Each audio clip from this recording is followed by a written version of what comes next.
And one of those elements assisting health officials in the fight against COVID-19 is contact tracing, which is being able to pinpoint contacts each case may have interacted with.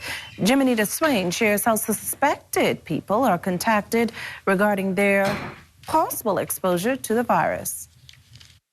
We then make contact with those persons, and the first thing we'll let them know is that anonymously we have come into information that they have been identified as a contact of a confirmed case of COVID-19. We do not inform them as to who the person is, but then we let them know that based on their contact that they are at risk for possibly developing the disease into the future.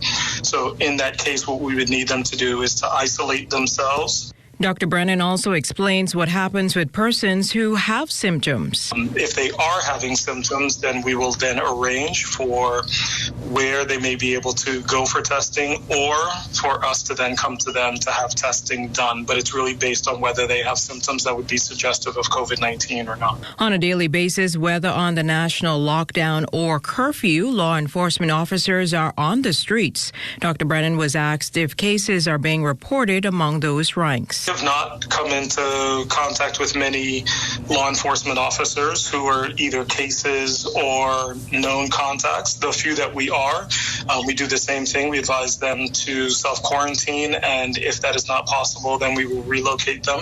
Of course, if any of them have symptoms, then we would go about doing testing, but there's not a large run by any stretch of law enforcement officers who either have COVID-19 or who have been exposed to someone with COVID-19. And officials have reported that one contact alone had as many as 90 contacts, with the competent team reaching out to suspected cases with a 90% success rate. Dr. Brennan provides a breakdown of how many contacts patients could actually have interacted with. It averages out in the 40 plus for our healthcare workers, but for our non-healthcare workers, we're closer to around 20 contacts per person. So it just depends on the individual case-by-case situation, but we don't necessarily see that many contacts with each one of our cases.